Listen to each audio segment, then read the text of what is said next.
This is the Mile High Five podcast with Carl Jensen and Doug Cunnington. We have authentic conversations about the journey to FI, health, happiness, and some very odd tangents.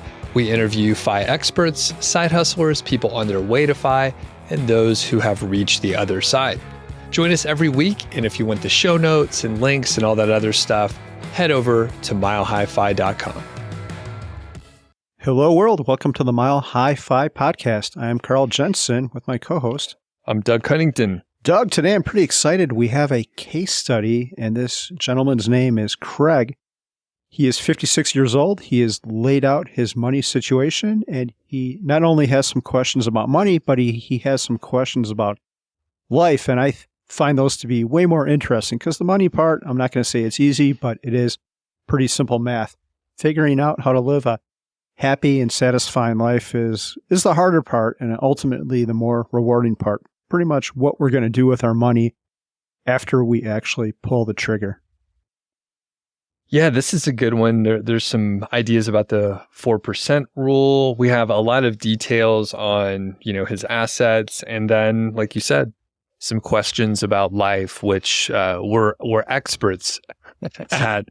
Clearly, we've mastered life and happiness. Yeah. But before we get into it, this is a topic that Doug and I have been thinking a lot about because we're writing a book about this very topic, what to do with your life after you live a productive life. So how to be anti-productive, how to be more lazy. It's in the very early stages, but unless we get too lazy, you'll see the book at some point. I don't want to assign a date to it because it is a book about how to be lazy, so I don't want to have any deadlines on it. It would seem unless it's just a big book, like empty pages, like we got super lazy and this is all we can come up with. It's just a journal. It's an empty journal. No lines, nothing. A couple pictures in there. That'll be the sequel book. I'm pretty pumped. Like we've had a couple meetings and chatted about it, and there will be a focus on post-retirement and being lazy after you retire. Especially, that it's the book that you needed, right? Yes. I'm writing this book for myself. All of you are going to get to read it, but this is the book that I wish I would have had. And this is the book I've been meant to write.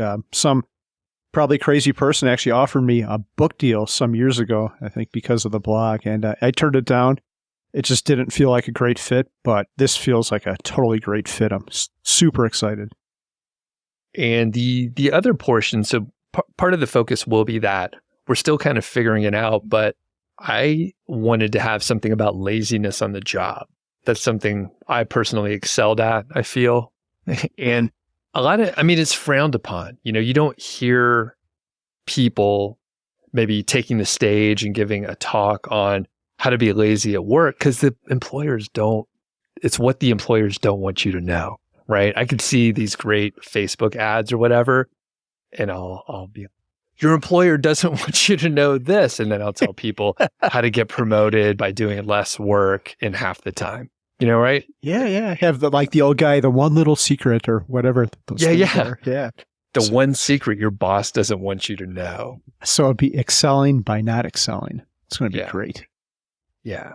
So we're still figuring out some of the details, but I think that'll be an important part. And I think it can help people, I guess, separate and decouple their identity with their job, because I think that is really shitty. We have an email from someone else. I think we're going to cover it pretty soon, maybe the next episode. But people accomplish a lot. They take a lot of pride in their work, which is good. However, when it's tied to a corporate job where it's kind of, I don't know. I don't like that stuff anymore. It's really hard to step away from it. And when you are like, oh, I want to be happy and do some other stuff, and you're tied to like a high pressure job, all your identity is tied up with like your investment banking job or your management consulting, and you really identify as that person. It's like, how do you tear yourself away? So I think if you can, disrespect the job and do less work and be lazy, it's much easier.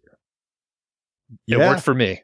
Yeah, that's a chapter in itself. The person who comes to mind with this is Doc G, who is an actual physician. And funny enough for him, he always knew his identity wasn't being a physician, and that made it a lot easier for him. But think of the sunk cost of that, Doug. You went to medical school, and all of a sudden you're just going to give that up because you don't feel it was what you were meant to be or what to do. Pretty amazing, I think. Yeah. And I think some of the stories we hear where, someone did some jobs, and then a lot of times I hear this with like writers, and then like their first book came out when they were like 45, and they're like a prolific writer. Now I can't remember who I'm thinking of, but you hear that occasionally. It's just like someone's second or third career was the one where they really excelled. And yeah, I wonder, just from my standpoint, I guess I did my corporate career for like a decade. I'm coming up on 10 years on my like affiliate marketing stuff. And I've slowly been doing like less of that area and doing more of this stuff that we're working on. So it's like every 10 years, it seems like kind of a good cadence for me. Yeah. Building upon skills, that kind of thing. Oh man, that's such a good point, Doug. We'll get into this topic in a second, but yeah, reinvention. I think it's pretty amazing, and we're kind of doing it right now. We started this podcast, but now we might be reinventing ourselves as authors if this goes well. Who knows what? We'll do the journal or workbook for book 2, and who knows what happens after that. Maybe we'll be doing something completely different. Yeah, it'll be the one-word journal. You just write one word per day. It's so easy. So one other thing here about the book. We could do a whole episode. Maybe we do that just on the book, where we go back and forth and people could hear our excitement. We're just talking about it. It's a book about laziness. It may not even happen, but when I've tried things in the past, usually it took a couple tries. Like the first one kind of failed. Like just, it doesn't work out. I go back, kind of fix the things that didn't work and kind of improve. How much iteration do you do for your projects and stuff? Or like when you've taken on a big thing, the point being like, we write first book, right? Maybe it's not that great. Are you willing to like go back and like try a few times till we get better?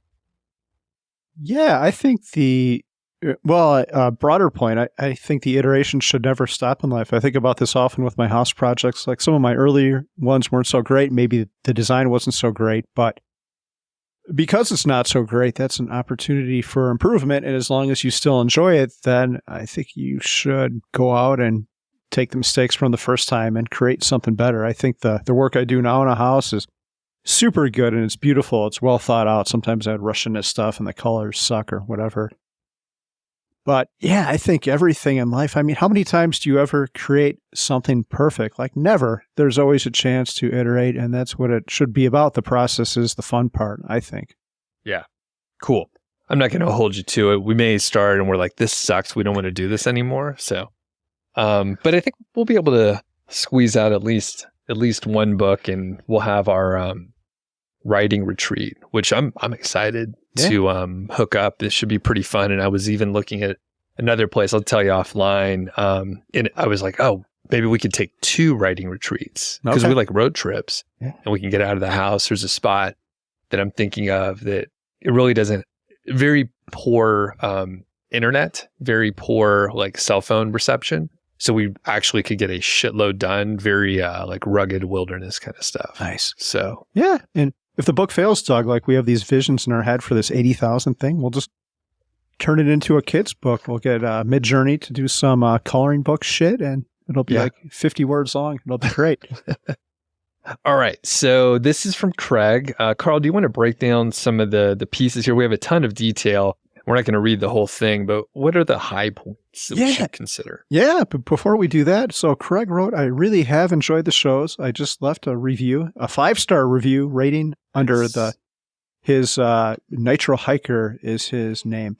But if you join the show too, please leave a review. If you hate the show, no need to leave a review, but you could send an email. I can never remember our email address. What is it? Doug@milehighficlub.com? Is that? Yeah, for the complaints, it's Carl@milehighfi.com. Okay, Mile High Fi, not Mile High Fi Club. God, someday I'll be able to remember that, but this isn't the day. But anyway, Craig starts talking about the 4% rule. He mentions that he doesn't think $1 million is enough. The $40,000 isn't enough money. I agree with him there. But let's talk a little bit more about his situation. He's got $1.9 million in investable assets. We won't go into the specific breakdowns. He is 58, so he's almost old enough to draw from any of the retirement accounts. You can get it at your 401k and Roth when you're 59, so he is just about there. He has a $450,000 house that is paid off. His cars are paid off. He has no debt whatsoever. His expenses are only $5,600 a month. So one interesting part about this, if you do the 1.9 and apply the 4% rule to it, that is $7,600, and his spending is only $5,600. So he's got a $2,000 difference between his spending and between what he potentially could spend and what he does spend. The FI Calc says there's a 100% chance of success if he retires now. The only thing he doesn't have nailed down is health insurance. So he has some questions about the ACA marketplace. What do you think about all that, Doug? Those were a lot of numbers I threw at you. And you know what? There's a couple other things that I see that I did not mention. His Social Security is going to be $4,600 per month, which is pretty great. That's almost equal to his actual spending of $5,600. And his wife is also going to get a pension of almost $1,000 a month. So even if he didn't have all of his savings, his Social Security and his wife's pension could fund their spending. So one thing, and I do this for my other show too, when people send in questions, I'll often say, hey, we'll do a show on it. I'll write back a quick answer. For this one with Craig, I saw the email and I didn't even finish the whole thing. And I was like, I didn't pull out any calculator or anything. I was like, bro, you have enough. Like you have way more than you need. Like there's no question here. Even if, we're going to get into the healthcare stuff a little bit because you just purchased off the ACA, right? Correct. So basically, even if that cost way more than what they're expecting, they are so far ahead that it's almost laughable. And, we had some back and forths, and no disrespect to Craig, but like when you see the math, it's just like there's no issues, right? And any of the FI calculators will say 100% because I didn't do the math again, but this is probably something like 2 to 2.5% rule, right? If you look at all their assets. Yeah, Craig is so far ahead. Paid off house, that is a huge thing too. So yeah, they're in great shape. And what are your initial thoughts? Yeah, my initial thought was the exact same as you. I'm going through Craig's numbers, and unless he really, really loves his job, unless he would stay there for free, there is absolutely no reason for him to stay working. And what's the kicker? What's his wife do?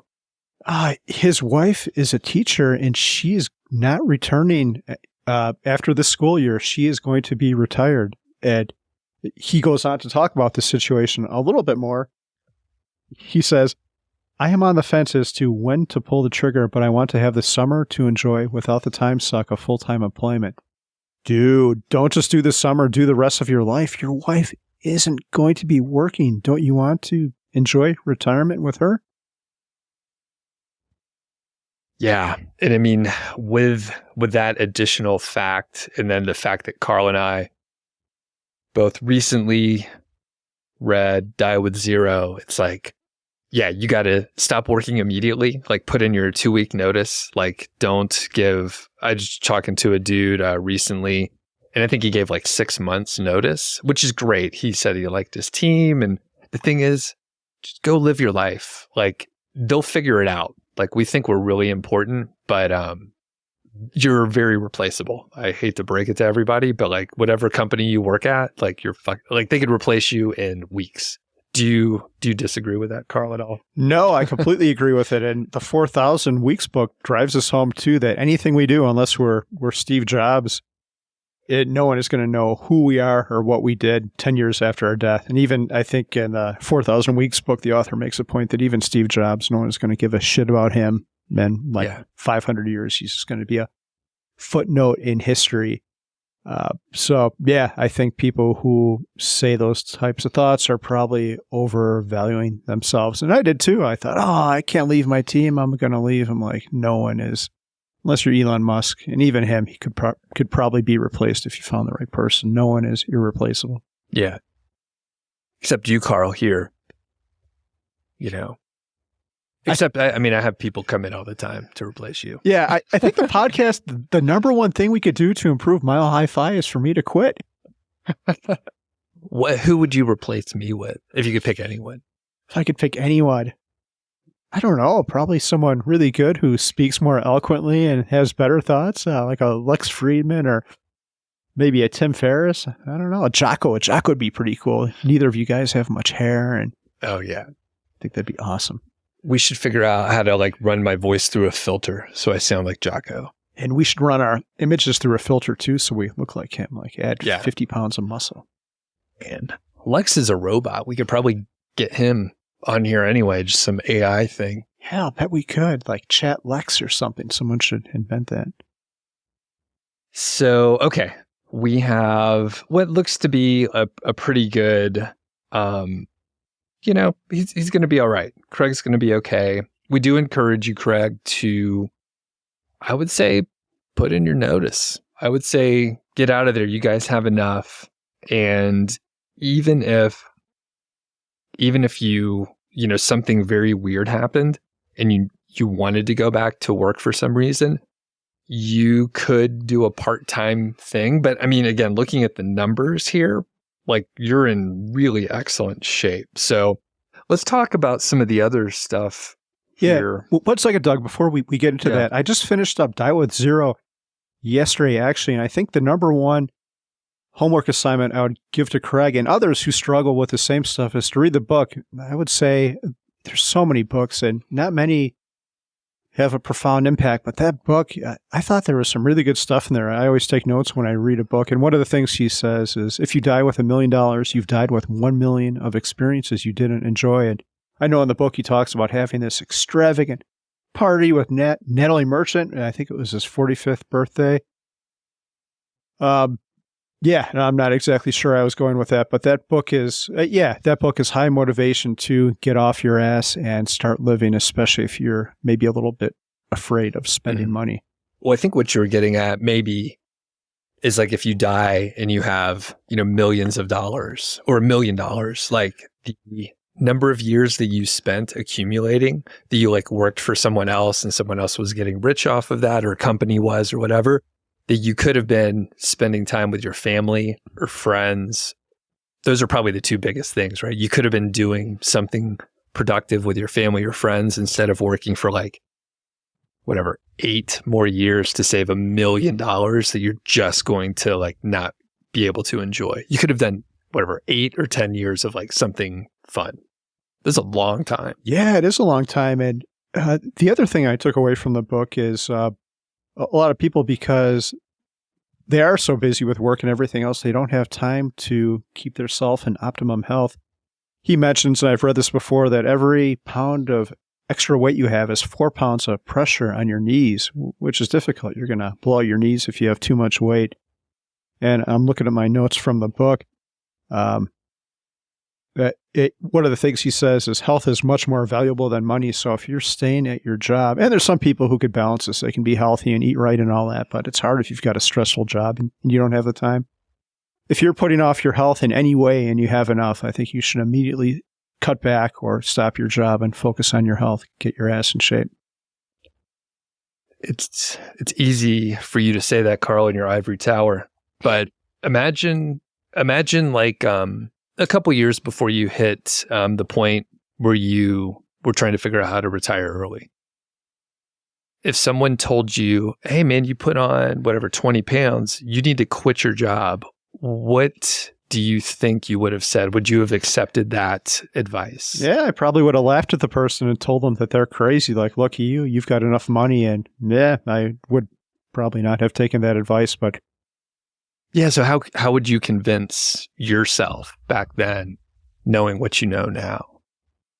I don't know. One of the most profound things that happened to me is I always look at myself in the mirror, you're brushing your teeth or whatever, and I would always see myself from the front side, and you don't see your gut protruding out. But then one time I was in Ecuador and someone had taken a picture of me, and I saw myself from the side, and my stomach was sticking out. I'm like, oh, geez, this is what it's come to. And I'm not sure quite where I was going with that either, but sometimes we don't realize we have blinders on and we don't realize our situation until someone points it out. And I probably would have made more of an effort to actually, the one thing you can always do is eat better, even if you don't have time for exercise. Perhaps I would have tried to eat better, but it's hard too. You only have so much willpower in the day. And if your job sucks, it's hard to fight through that kind of stuff. Yeah. So I think I'm going to get on board with what I think you were getting at, and you're saying we should fat shame people. We should take pictures of them, and you know what? I mean, I'm a pretty nice person, wouldn't you say? Yes. I'm taking you down a rabbit hole here. You don't want to go in. You can pull out if you need to, but I think that is one of the, we could take pictures of people and be like, look, that is what you look like, and fat shame them. But that is one of the things where you could almost always, and I don't tease people or make fun of them to their faces or anything like that. But if someone is hassling you or whatever, you could often, almost everyone is working on their weight and they're self-conscious about it. You could be like, you're fat, what are you doing with your life? What are you doing? Like, come on, get it under control, which is literally, no one do this. This is bullying. This is like textbook bullying, isn't it? But it's for their health, man. It's for them, right? If you're an extremely logical, stoic person without emotion, kind of like how you are, Doug, I think that statement might be received all right. But yeah, for 99.9% of people, that message delivered in that format is not going to work. Yeah. I don't know. But I mean, I like being in shape. I usually feel better when I'm in shape. But yeah, nobody bully.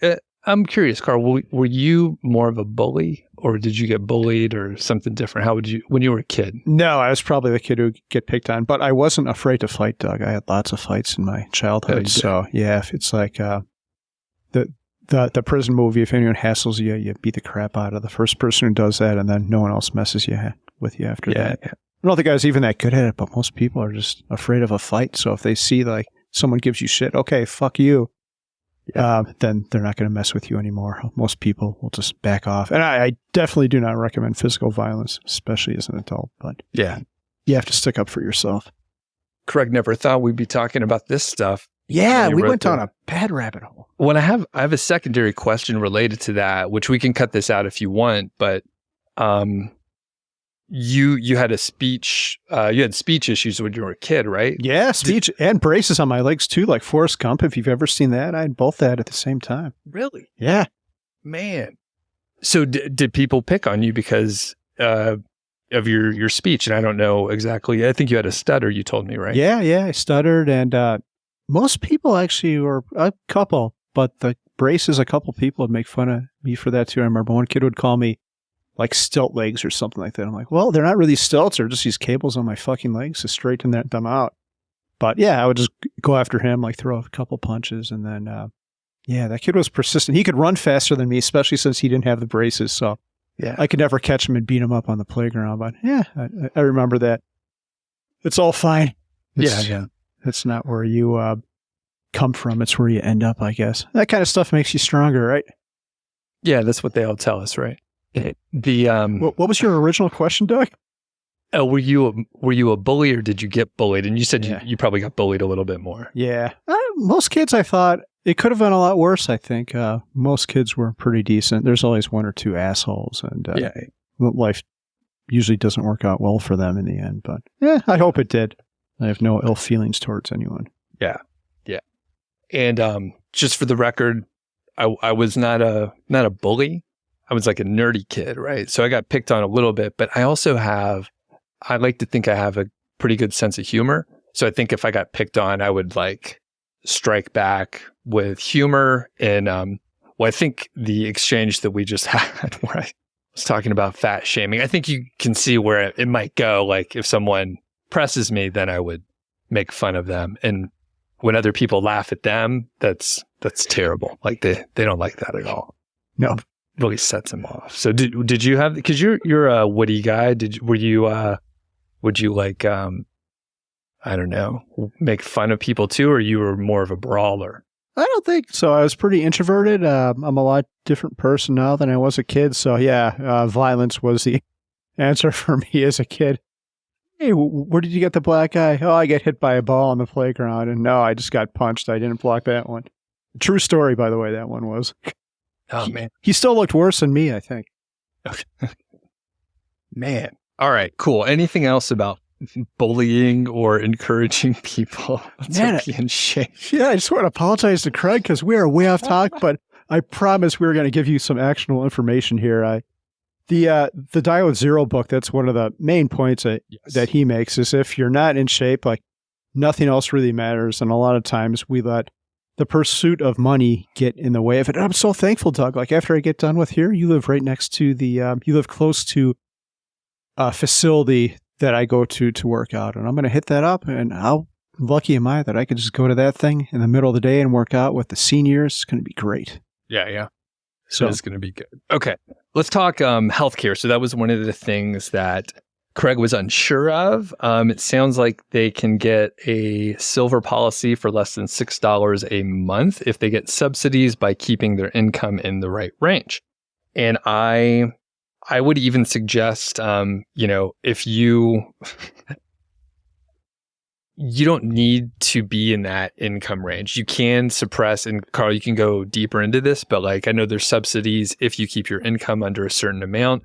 You don't have to do that. I think you have enough like leeway to just like pay for it and don't get the subsidies. Another thing where we're just so frugal that we're trying to save unnecessarily for like, you're already at a pretty solid surplus. And when you throw in Social Security, it's kind of laughable. So Carl, what's your experience with ACA? Yeah, first of all, the ACA is pretty weird in that there is no wealth test. So if you have, and I read about one guy who had this exact situation. He's like, I've got $10 million, but I quit and I have no income.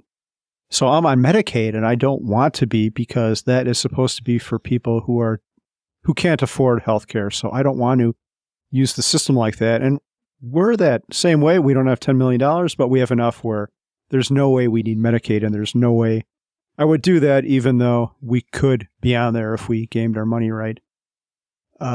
So what we've done is organized our money. So we do have some subsidies, but we're paying into it a significant amount too. The other thing is we're very fortunate. We hardly ever use healthcare at all. I should go in for a physical. When's the last physical you had?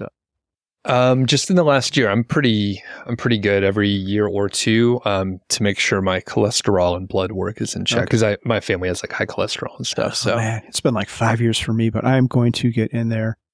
The other thing with the ACA is what we experienced. We just had to sign up for a plan last week. Actually, is there are so many different plans and so many different options. There's like different versions of the same plan. So we were talking with this about a friend, and our friend is like, "Oh yeah, I have an ACA broker. You should call her up." I'm like, "What's that?" They're like, "Well, that's a person who's like an expert." Well, how much does this cost? Well, it costs them nothing because she gets a commission from the plans, and so it's completely free to you. So we did that. We called this person. We had a session with them, and we told them specifically what we wanted. Our kids love their doctor. Our other kid has this need. We spend this much on meds. Here's the meds we spend on. What do we do? And they're like, okay, here's one that checks all the boxes. And it was so good. Such a great experience because we had spent hours looking at all this crap, and you think you finally have one picked out, and then you realize like the doctor that the kid really wants to see isn't on there. So then it's back to zero, or the doctor had quit and you didn't know it. But these people know what they're doing and they can find the information so much faster. So if anyone has questions about that, I don't know if the person we used is available in other states, but it was so good to do that. Yeah, there must be hundreds of them out there if they, they're an affiliate so they can earn some money doing it. Yeah, I would suspect there are. I would suspect this is an easy thing to find. I'm going to find out what the term for this thing is and put it in the show notes. So if you look at the show notes, we'll put the one we used and any other information I can find about this. Cool. So generally it was a little confusing, hard to find what you're looking for, but if you work with a broker, they can navigate it and search much more easily to just point you in the right direction. Yep. Cool. So ACA broker or something like that, and we'll put the actual term when Carl figures out what it is. Yeah. All right. So one of the other areas that Craig had a concern about is how to fill the time. I feel like I still need to think about what my day-to-day looks like. I want to travel by hitting the road to see this great country of ours. If I'm in Colorado, he'll hit us up. He's an avid hiker. And he says, a buddy and I have done a large piece of the Appalachian Trail, and they're working one section at a time. But having said that, I know I can't be on the road or trail all the time. My plan is to get my contractor's license and do some handyman work. I have issues with that already. Okay. I enjoy this type of work as I was a project manager / super for several home builders over the course of my career. Okay. So a couple things here, like how to spend time. He has several interests, road trips and travel, hiking, and he also wants to start working. So Carl, any broad thoughts? My super broad thought is whenever someone says this to me, I tell them to tell me what their weekend looks like, and what their life will become is pretty much an expansion of their weekend. So if they're out there hiking and in national parks and working on stuff in the garage, they're just going to be doing a lot more of that. And one thing, I'd be curious to hear your thoughts on this, Doug, but one thing that amazed me is I was so worried that I would be bored and wouldn't have enough stuff to do. And it's exactly the opposite. Like, I don't have enough time in the day. And my situation is a little bit different than yours, Doug, because I have kids and that takes up time. But even without kids, there's no way I would have enough time in the day to do everything I want to do. Mm-hmm. I also don't have enough time in the day to do all the things that I want to do. And I have a very leisurely schedule. I'm going to kick a question back to you, Carl. So you say, hey, your retirement is going to look like your weekends. And I think yours probably did, right? Because before you retired, you were busting your ass working on houses and other shit, right? Yeah. And you realize now that's not ideal for what you want to be doing, right? Yep. So I think maybe Craig fills his weekend with cool stuff. It seems like he has some hobbies and all that kind of thing. If it is like a weekend where someone is super busy, their days when they're retired are probably going to be super busy too. So what advice would you give to someone where they're like, my weekends actually suck. I'm stressed out just as much as I am during the week. So how do you deal with that? Yeah. Err on the side of doing less and learn how to say no to things. Your default answer should always be no, unless the famous Derek Sivers blog post and book. If it's not a hell yeah, you should default to a no, and only do things you're super excited about, and only spend time with people who you really value and are super excited to spend time with as well. Yeah. And I think one of the reasons why we're interested in writing the laziness book is it's really hard to force yourself to be bored. We want to be productive, and boredom is uncomfortable and it's not productive, and you have to spend enough time doing nothing to actually get bored. And it's really hard to do, especially if you're busy and you're like, I want to do all this stuff. It's really hard to just force yourself to be bored. When's the last time you were bored? I try to force myself to be bored every day, but I need to reframe that a little bit. I do it by way of a walk. I'll just walk and turn off the podcast and not listen to anything. And I think boredom can actually be a superpower if you do this. There's studies that show when you allow your brain to be bored, your brain will search for things to think about and shit to do. So some of my most creative moments happen when I force myself to be bored. It's so easy not to be bored now. You look at a stoplight and everyone's looking at their phone. Don't do that. Yeah. Allow your brain to be bored and force itself to think. The other piece, one thing that I really like. So hiking, road trip, great. Do that stuff, like schedule things. It's really fun to plan that kind of thing. Come through Colorado. You can check out HQ over here. Let us know. The other piece that I was a little concerned about is my plan is to get my contractor's license and do handyman work. That could be fine. I would say take a year or 2 or 3 to decompress and just get a little bit bored.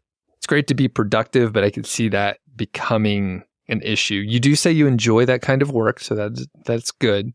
But I would say, if as much as possible, like don't turn it into a job. Yeah, our mutual friend Arik, who was on the podcast, does this kind of work. We'll put a link to him in the show notes. But one of the struggles he has is occasionally he has a difficult client, and then it takes all the fun out of it because then you've got a problem. You're dealing with a difficult person. So I think Craig should pursue this, but put very strong filters on it. Only do projects for people who are known entities or someone else can vouch for them, and only do stuff you really enjoy, and maybe find a friend to do it with too. I've done lots of projects, and I actually have Arik help me, and it makes it so much more fun. You're having good conversation. You're working with someone you enjoy. So I think Craig could do this, but put very strong rules around it. And then, Craig, I'll throw this out there. I'm going to be doing a project in the next couple of years. If you want, if you're really into that type of stuff and want to come to Colorado, I've got a job for you. I think I'm easy to get along with. What do you think, Doug? Do you think I'd be an asshole to work with, or do you think I'd be reasonable? I think you'll be all right. You're buying a new house. Is that what this is? No, we're not buying a new house. We might do a modification on a current one, but I'm either not going to do it myself or find people I really want to work with to help me. But it's not happening anytime soon. All right. And I think this is sort of, Craig's situation, I think, is the classic 1 more year syndrome. Like, even where all the signs point to yes, the different calculators say it's going to work. The math is, very, very, I guess maybe generous isn't the right word, but like you have a lot of wiggle room. There's a lot of room for error here. And he's like, kind of want to stop working when my wife does, but I'm not really sure. So we do hear this a lot with 1 more year syndrome, or 2 more, or 3 more, and you just keep like going a little bit longer than you need to. And Carl, you had this, right? Yeah, I had lots of 1 year syndrome. I think I'm finally getting over it now. 6 years and 1 month after I actually quit my formal job. 6 years. Yeah. Any advice? I mean, it's pretty hard because it's a mindset thing internally for someone. If they're like, I just don't feel quite secure yet. Yeah. Read our book when it comes out. It's very difficult. I would force yourself not to do stuff, even if you're going to be uncomfortable by doing that. I would just make a rule for yourself. And a friend, we've talked about this on a podcast before, framed it really well. She said, what would you do if no matter what activity you did, you weren't allowed to make money from it? What would your life look like for the next year? Because I think no matter what we tell ourselves, a lot of times we lie to ourselves, and we still like that little dopamine hit when we get an extra dollar thrown on the top of the pile. So I think that's how you should frame at least the first 6 months of retirement. Say, no matter what you do, you're going to not make any money from it. And how are you going to live your life then? That's awesome. I think when I take a sabbatical or take some time off or whatever in the next few years, I'll have to think about that, because with my affiliate marketing and SEO and like content business, basically, there's always like there's something I could do. There's always a little extra you could do. And I have been, slowly tapering that down. But at the same time, like always, it's like, if I just did like whatever, 15 or 20 minutes, it could be like an extra few bucks, and that's good. it always feels good. Yeah, it's hard to turn off the spigot, right? Man, yeah. So maybe I'll have to work on that. All right. Well, I think this is pretty good. Any other advice for Craig here? I do actually have one other piece of advice, which I think has helped me a lot, and it actually relates back to us on two different levels. The other thing I would tell him to do is, even if he's an introvert, which I would consider myself to be, find other FI people, maybe through a Choose FI group. We'll put a link to where you can find those in the show notes. And just go to a meetup and start talking to them. This podcast would not have started if I wouldn't have met Doug. The book that we're writing came about as like a joke. I think we were joking around about that on a podcast, and now it's become a real thing. And I'm not saying FI people are any better than normal people, but if you've got a job and you're working 40, 60 hours a week and you've got 2 kids, you're probably not going to be, your mind's not going to be as open to other stuff, and you're not going to be thinking about it because it's already consumed. But when you're with FI people, they tend to talk about different shit, and who knows what you'll come up with, and who knows what you'll be open to collaborating with other people. You don't think FI people are better than others? I do not. I think we're different, but yeah, that's not. God, we're just going to get totally canceled. Your fat comments, and now FI people. Do you think FI people are better? Yeah, I mean that's who's listening to the show. It's our audience, so I think we could go out on a limb. And I didn't do the fat shaming. You were the one. You were like, let's take pictures of these people and show it to them, and then be like, is this who you want to be? That's what you said, right? No, that was myself. I wasn't happy with myself, Doug. I saw a picture of myself, and I'm like, I'm going to die early because I have high blood pressure and my knees hurt, and this is not good. I need to steer the ship in a different direction. And I mean, I do it to myself. I have a picture and I'm like, you don't have any hair. Is this who you want to be? Is this grow hair? Come on. It's just who I am. Yeah. Maybe we can get a collaboration with the Chia Pet people. I know we're against taking ads, but if it was a perfect fit, like, have you ever seen the Chia heads where it's like a bald head and then you can plant grass on there? We could get a Chia Doug. Yeah. Chia. Remember that commercial? I do. And yeah. And did they have like a Bill Clinton one and some other, like a Mr. T or something like that? The Mr. T was just a strip down the middle. I don't know, but yeah, we should get we'll do a program with the Chia people. I wonder if you could still buy that. That was like some of the crap you buy like at Walgreens or whatever, right? It'd be a splurge item there next to the cash register. Yeah.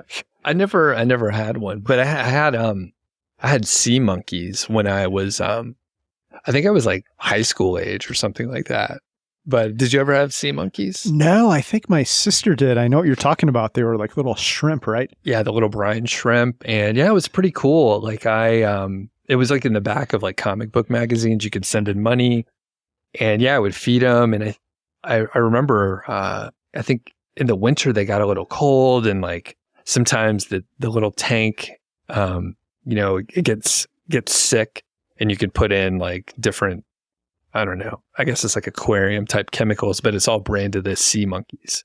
So yeah, they totally oversold that shit too. I remember seeing those ads. Remember, it looked like a little kingdom, and one of them's holding like a trident, and they look like little aquatic people, and then you realize they're just shrimp. Like, what the fuck, sea monkey people? These are not sea monkeys; they're actually shrimp. But they had personalities, and they would like live generations and stuff. And yeah, it was a pretty cool thing. Yeah. How long did yours go on for? What was there? When did the sea monkey kingdom come to an end? I can't remember. It was a few years. Like I had them a few years, and the thing is, when it dried up, like you could like let it go into dormancy or whatever and dry up, and like you could like respawn them. Like that was the thing. Like they came in a little packet, and you put it in, stir it up, and then I don't know if you stir it up, but you put it in. You throw it in your blender. It's just like your protein shake. No. You sprinkle it on. Read the instructions. Don't take this literally. But they would come back to life when you rehydrated them and put in this special regeneration powder. And it was super cool. And I think I may have gotten them again as an adult at some point when I was like in my early 20s, something like that. But yeah, highly recommend. Yeah. Okay. So Chia people, if you're listening, sea monkey people, if you're listening, we could use some more money. There's the spigot again. We can't even turn it off. Damn it.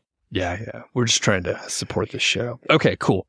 Well, up next, we're going to have an episode question from Steve, another case study. So if you have some thoughts on, any of the case studies, or if you have some questions yourself, these are fantastic episodes. It's pretty fun to have the very specific details. So thanks a lot. And we'll catch you later, Carl. Yeah, see you, Doug. Thanks for listening to the show. That was the Mile High 5 podcast, and I'm Doug Cunnington, the Balder host, and Carl Jensen is the cool, sexy one. If you dig the show, please do 3 things for us. Number 1, tell a friend, a family member, an enemy about the show. We really don't care who you tell. Maybe forward them a specific show that you know that they will like. It's the single most helpful thing that you can do to spread the word. It's like giving us a virtual high five, and actually we don't give high fives in person, so the virtual kind's pretty good. And more importantly, your friend or family member or even your enemy will appreciate the fact that you were thinking of them. Number 2, make sure you're following or subscribed on your podcast app, Apple Podcasts, Spotify, Overcast, YouTube, whatever you're using, and that way you won't miss a show. And number 3, please leave us a rating and review. We read them on the show occasionally, and you might hear yours out there on an upcoming episode. Quick disclaimer, this show is not financial or legal advice. I'd actually be surprised if it sounded like it. It's really just for entertainment, and that's at least what we're hoping for. But seriously, get advice from professionals. Carl and I are just 2 guys with microphones that sit in my basement and talk. So we'll catch y'all next week.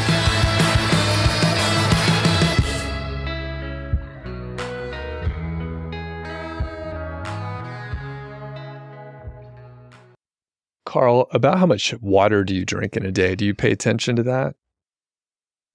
In the form of pure water or in the form of Diet Mountain Dew? Because that's mostly water. Yeah, let's break it down, I guess. Pure water, I probably drink 16 ounces, something like that. I know, not nearly enough, right? Really? Yeah. Even when you're working out and stuff? I do drink more at the gym. I drinking from the water fountain there. So I do drink more when I'm working out. All right. And then how much Mountain Dew? I cut it back like 1 or 2 cans a day. And other than that, it's I'm trying to get more protein. Peter Attia says none of us get enough protein, so I usually have maybe 2 protein shakes a day, which is milk or a pre-made one from like Sam's Club or Costco if I'm out and about. Yeah. Okay. So you don't drink much water at all. I drink like a gallon or something like that. Really? Is that why you pee so much? Or that's one of the reasons why I pee so much. Okay. It's funny. This is a good segue because this is actually our second recording. And a moment ago, in between recordings, you're like, I have to go up and pee. And I don't know if you know this, Doug, but it comes right through the pipes. So I could hear your entire pee. And it was pretty vigorous. It was an impressive pee and started out real strong and tapered off. But yeah, you can hear the whole thing right through the pipes that are over there to my right.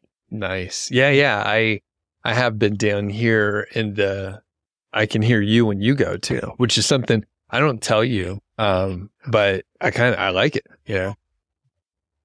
Nice. I did have asparagus for breakfast this morning.